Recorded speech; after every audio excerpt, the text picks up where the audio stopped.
An Apache woman married a poor cowboy, then he drove her to his secret hidden mansion. Hello everyone, before we begin today's story, I have a small favor to ask. Please hit subscribe and turn on the notification bell so you never miss our channel's new videos. It's quick, free, and the best way to support us in bringing you more dramatic stories. Your support means the world to us. Where are you watching from? Drop your city or country in the comments below. Thank you very much. Now, let's return to the main character. Ethan Caldwell was known in town as the kind of man people looked through rather than at, a quiet white cowboy with a sun-faded hat, worn boots, and a way of keeping his eyes on the ground as if the dust had better answers than most folks. He worked odd jobs along the edge of town, mending fences by the mile, hauling water barrels that weighed close to 200 pounds, and sleeping in a one-room shack no bigger than 12 by 12 feet, a place most people mistook for an abandoned shed. When word spread that Ethan had married an Apache woman named Nayeli Tsosi, the reaction was not surprise so much as judgment delivered in lowered voices and raised brows. In the late afternoon heat, with the temperature hovering near 90 degrees, people leaned against storefront posts and decided the meaning of a marriage they did not understand. To them, Ethan was poor, and Nayeli was an outsider, and together they were something the town preferred not to think about.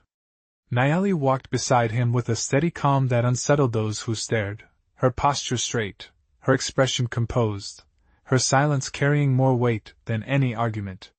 She had grown used to rooms growing quieter when she entered and to conversations resuming only after she passed. What no one seemed to notice was how Ethan adjusted his pace to match hers, how he offered his arm not as a show but as a habit, or how he listened when she spoke, even when her words were few. On the morning after their wedding, the town expected them to struggle, to argue over money, to feel the pressure of empty pockets and colder nights. Instead, Ethan rose before sunrise, poured coffee into 2 chipped enamel cups, and folded a map with careful hands. The kind of map that had been refolded so many times the creases felt like memory. He told Nayeli they would be taking a drive, nothing more, just a few hours out, maybe 40 miles if the road was kind. She did not ask where. She noticed only the old truck he had borrowed, the way he checked the tires twice, and the small brass key he carried on a leather cord beneath his shirt, a key she had never seen him use. As they left town, the buildings fell away, replaced by open land and a sky so wide it made the world feel honest again. The road stretched ahead in pale gravel, the tires humming, the air cooling as they climbed, and for the first time since the wedding, no one watched them go. Ethan kept his hands steady on the wheel, his face unreadable, while Nayeli looked out at the passing miles and wondered how a man with so little to his name could carry himself with such quiet certainty. The town believed it knew the measure of him, counted in dollars and debts, but the road ahead suggested something else entirely, something waiting beyond the bend, something that did not announce itself, and had never needed to. Ethan drove with the steady patience of a man who had learned not to rush anything that mattered, the truck rolling at just under 40 miles per hour as the gravel road narrowed and the land rose in long, quiet sweeps. Nayeli watched the fence lines pass, posts set 20 feet apart like a measured heartbeat, and she noticed how the country changed without announcing itself, the air thinning slightly, the smell of pine replacing dust, the sunlight softening as clouds drifted in from the west.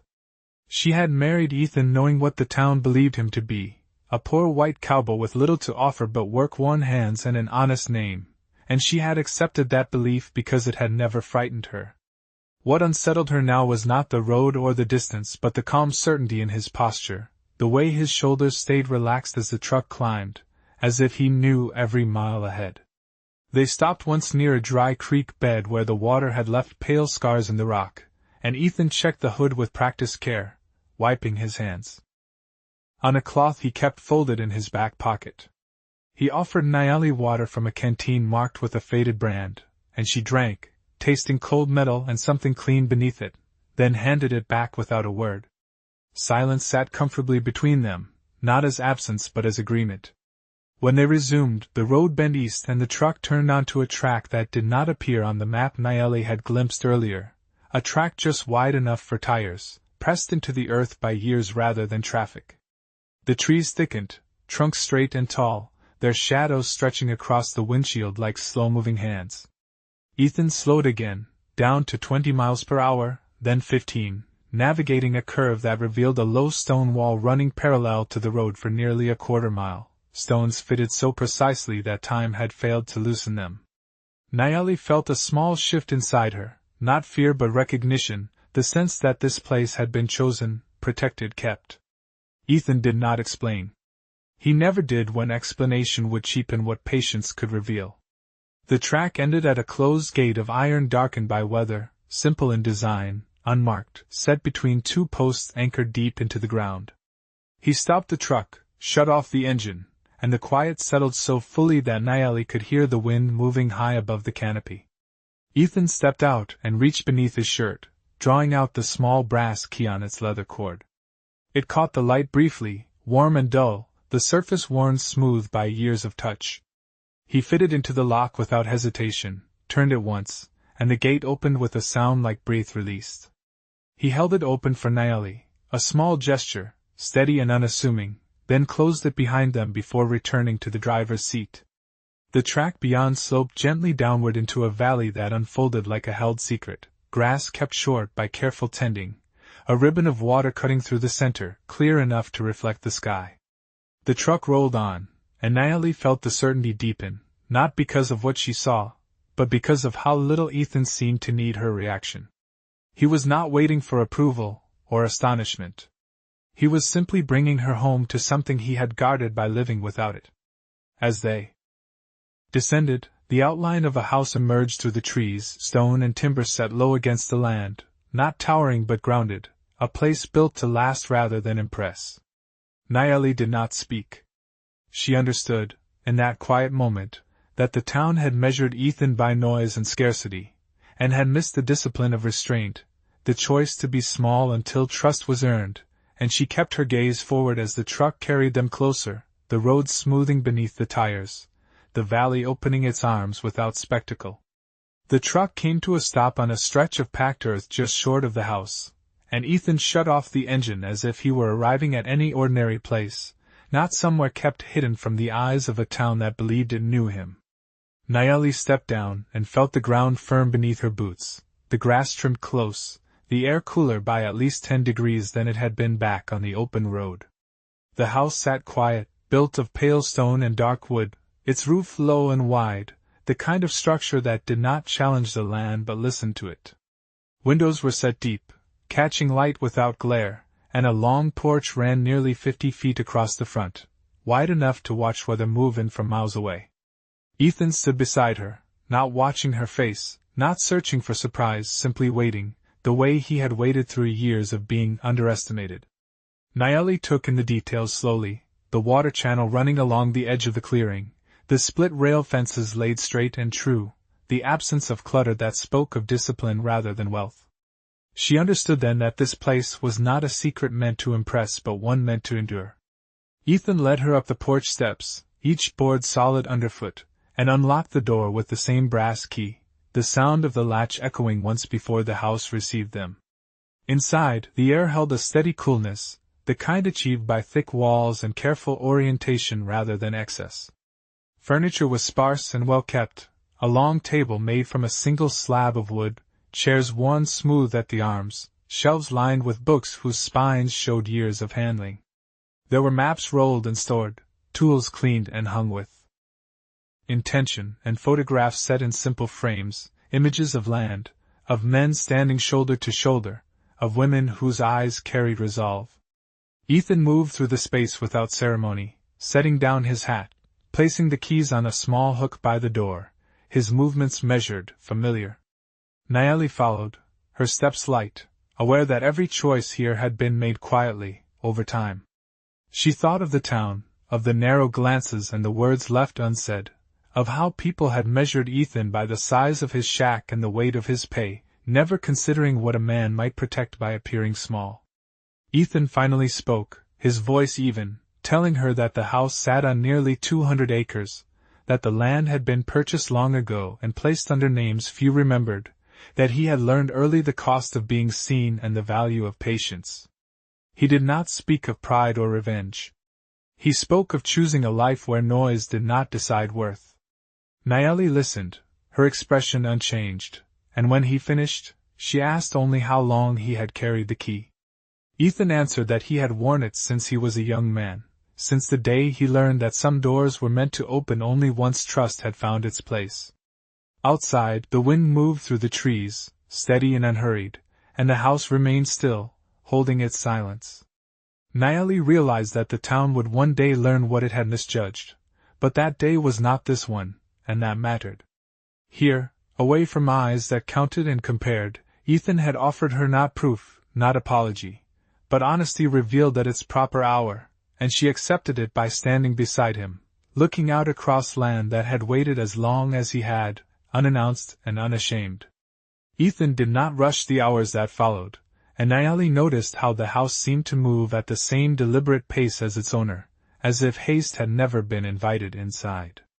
They spent the afternoon walking the land, not as a tour, but as a shared acknowledgement of what had been kept quiet.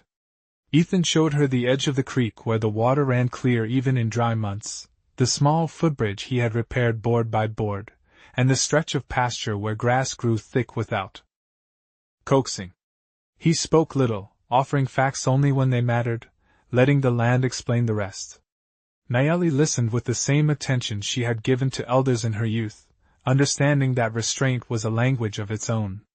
As the sun lowered, casting long shadows that stretched nearly 100 yards across the field, they returned to the house, and Ethan prepared a simple meal, beans simmered slow, bread warmed on the stove, nothing extravagant, nothing performative.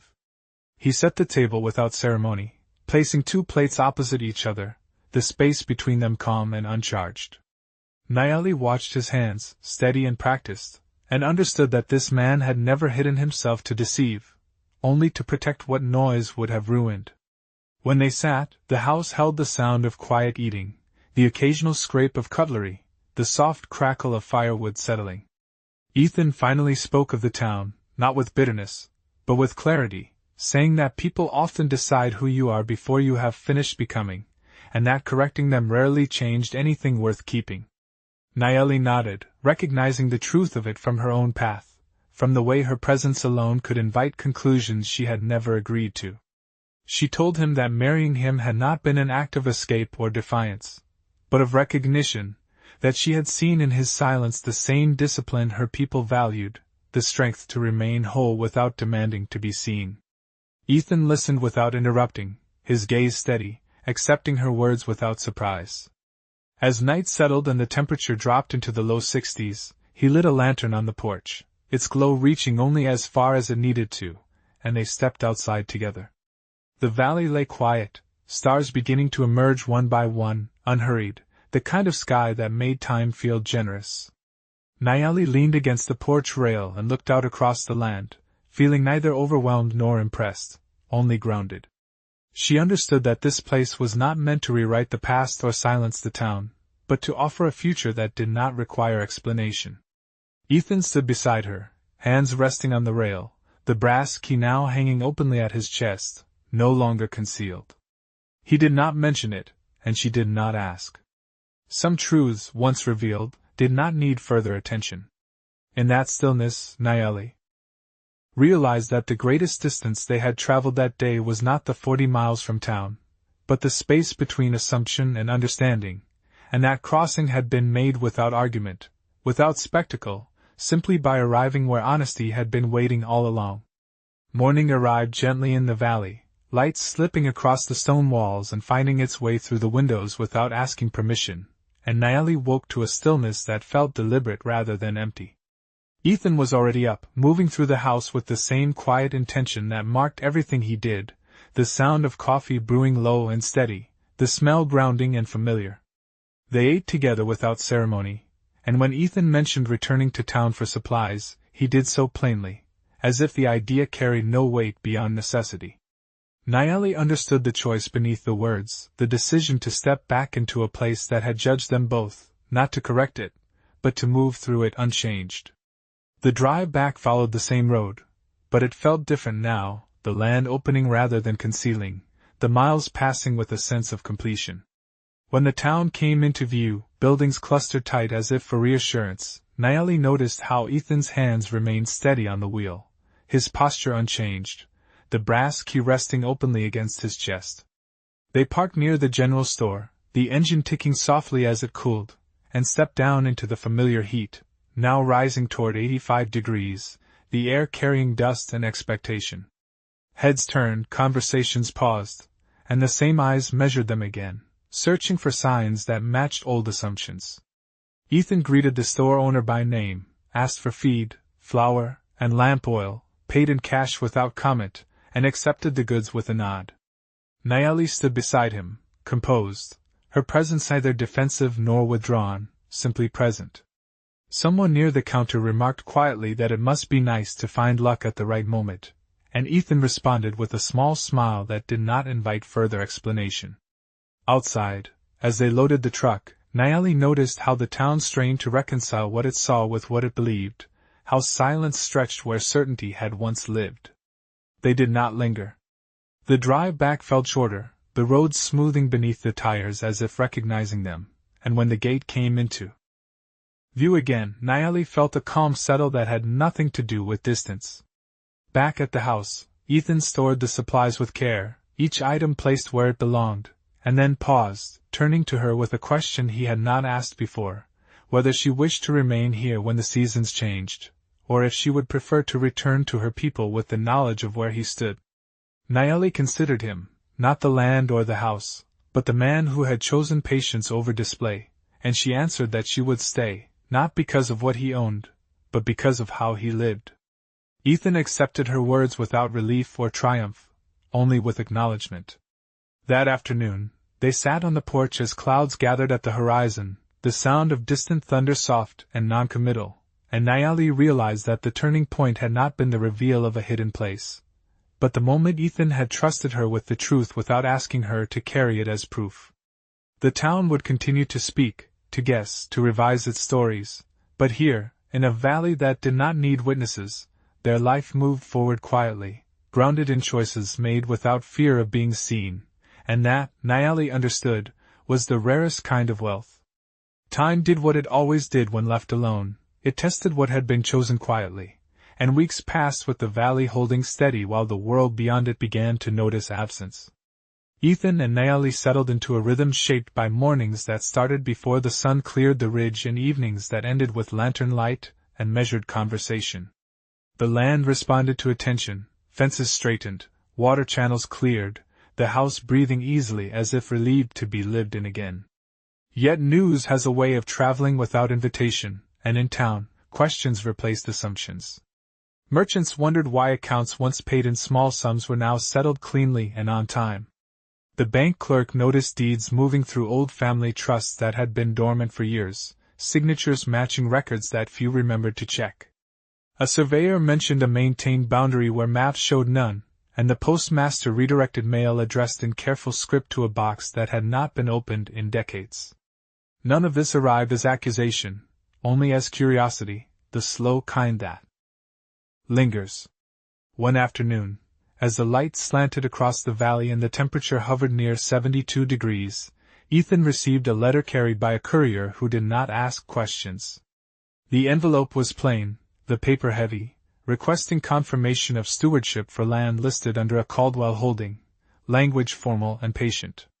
Ethan read it once, then again, and folded it neatly before setting it aside. Nayeli watched him, seeing no tension in his hands, only resolve, and she understood that silence had done its work long enough. The town would not be confronted, but it would be met with clarity when needed. Days later, they returned to town together, not for supplies this time, but to attend to obligations that had waited quietly. They moved through the streets without haste, Ethan greeting familiar faces with the same calm courtesy, Nayeli walking beside him, her presence unchanged. At the bank, the clerk's smile tightened into professionalism as documents were reviewed, names matched, histories aligned. There were no raised voices, no declarations, only the soft sound of pages turning and the steady scratch of a pen. Outside, a small crowd gathered without meaning to, drawn by the gravity of something settling. Someone whispered that the poor cowboy must have found backing, Another suggested inheritance long misplaced, and a third fell silent, watching Naeli with new attention. Ethan exited with a folder tucked beneath his arm, nodding once to the clerk, and the crowd parted as if guided by an unspoken rule. On the drive back, Naeli felt the shift not as triumph but as release, the kind that comes when truth no longer needs guarding. At the gate, Ethan paused, turning to her, acknowledging that what had been hidden was now simply known, and that knowledge carried weight whether welcomed or not. Naeli replied that weight mattered only if it bent the spine, and that theirs remained straight. That evening, as the sun dipped and shadows stretched long across the grass, they stood together, aware that the valley would soon host visitors bearing questions shaped like politeness. The hidden life had not ended, it had simply stepped into its proper outline, and Ethan understood that revealing without boasting was the final measure of the discipline he had learned. The town would adjust, as towns do, rewriting stories to fit new facts, but here, where the land kept its counsel, their choices remained the same, steady and sufficient. The following days brought visitors to the valley, not in numbers, but in sequence, each arriving with the careful politeness of people who knew they were late to understanding something important. A rancher came first, hat in hand, remarking on the condition of the fences and asking whether grazing rights might be discussed, his tone respectful in a way it had not been before. Then a merchant arrived with ledgers tucked under his arm, apologizing for missed courtesies and speaking of partnerships as if they had always been possible. Ethan received them all on the porch, standing rather than sitting, listening more than he spoke, agreeing only to what aligned with the life he and Naeli had chosen. Naeli observed from nearby, not hidden, not showcased, her presence steady and unchanged, and it was impossible not to notice how eyes adjusted, how voices softened when they addressed her directly. Word traveled back to town with fewer embellishments this time, facts replacing guesses, the hidden valley now spoken of with a mix of respect and restraint. The poor Cowboy had not transformed overnight, he had simply been revealed, and the town struggled with the humility required to accept that it had been wrong.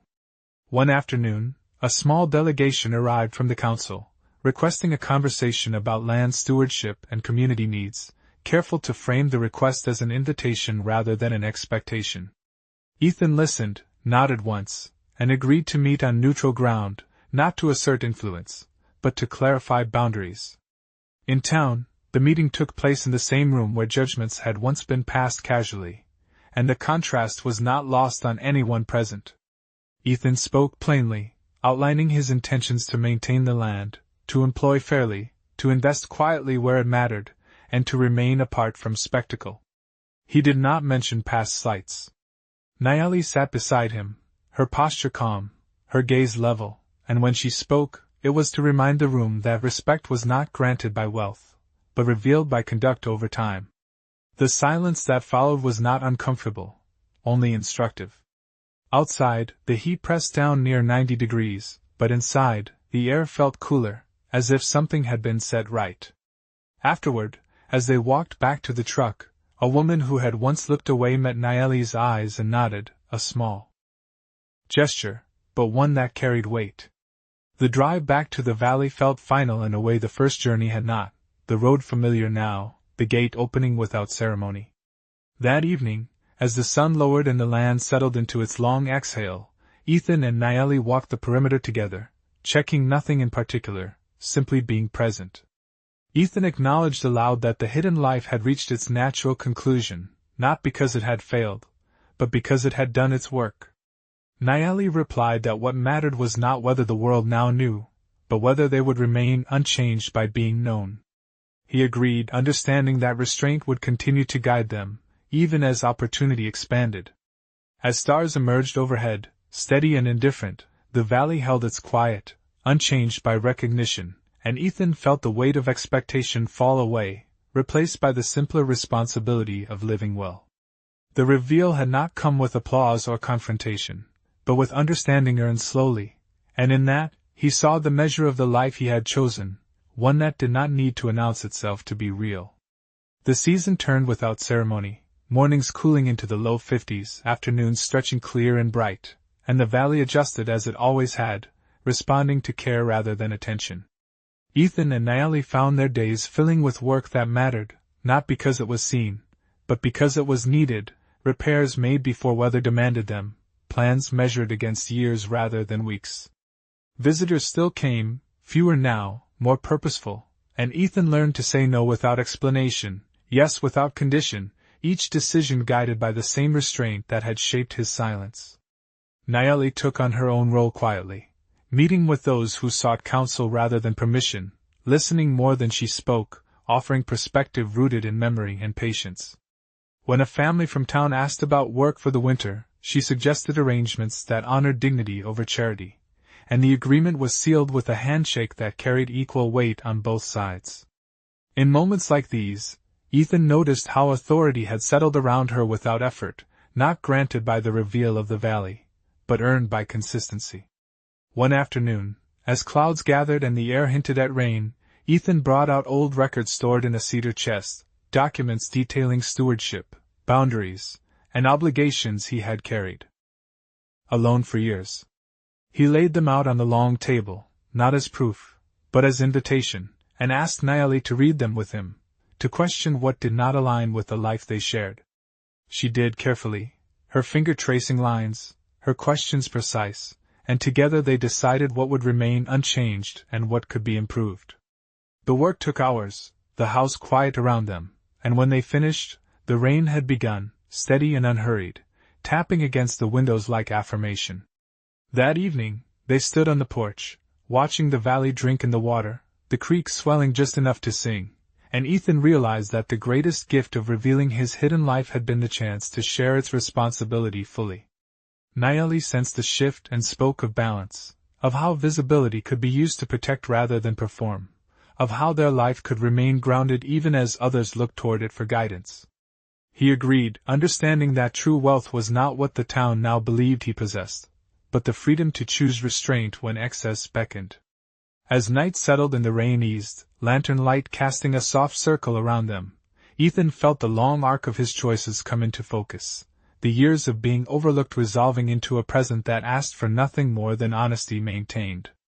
Nayeli reached for his hand, not as reassurance, but as acknowledgement, and together they stood in the quiet, aware that the reveal had reached its purpose, not in changing how the world saw them, but in confirming how they saw themselves, steady, sufficient, and committed to a life that did not need to raise its voice to be heard.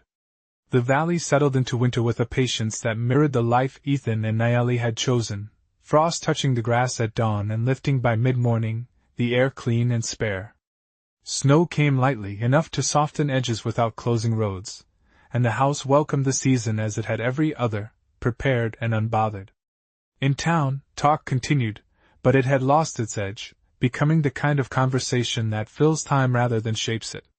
People adjusted, as people do, learning to speak of Ethan not as the poor cowboy or the surprising landholder, but simply as a man who kept his word. Nayeli noticed the change most clearly in small moments, a greeting offered without hesitation, a question asked without assumption, a chair pulled back at the table without comment. None of it felt like victory. It felt like alignment. One morning, as the sun climbed and the temperature hovered near 40 degrees, Ethan walked the fence line with a notebook tucked under his arm, checking posts, making notes, pausing to watch a hawk circle high above. Nayeli joined him, her steps measured, her gaze taking in the land with the familiarity of someone who knew how places remember those who care for them. They spoke of plans that extended beyond the season, of stewardship that would outlast both of them, of choices that favored steadiness over growth for its own sake. There was no urgency in their words, only intention. Later that week, a letter arrived from the council confirming arrangements made earlier, respectful in tone, clear in scope. Ethan read it once and set it aside, understanding that recognition had reached its limit and that anything beyond it would be excess. Nayeli suggested a gathering in the spring, modest and purposeful, a way to share knowledge rather than display resources, and Ethan agreed, grateful for the balance she brought. As winter deepened, the house remained a place of quiet industry, records kept current, tools maintained, books read and returned to their shelves. In the evenings they sat by the window, watching the valley darken, lantern light reflecting faintly on the glass, And Ethan thought of the long years when he had carried the key unseen, guarding a life that required silence to survive. He did not regret those years. They had taught him the discipline to live without applause. Nayeli understood this without being told. She spoke once of her own elders, of how dignity was preserved not by resisting the world, but by choosing when to engage it, and Ethan felt the truth of that settle. When spring finally hinted at its return, the creek ran fuller, birds returned in numbers, and the valley opened again without announcement. They stood together on the porch, hands resting on the rail, not looking back toward town, not anticipating what might come next, but present with what was. The reveal that had once seemed inevitable now felt complete, not because everyone knew, but because nothing remained hidden between them. Ethan understood then that wealth had never been the land, or the house or the accounts set right, but the freedom to remain unchanged by being seen. Nayeli met his gaze and smiled, small and certain, and in that quiet exchange, the valley held its breath and released it again, steady as ever, while the world beyond continued on, no longer mistaken about who they were, and finally, no longer needing to be.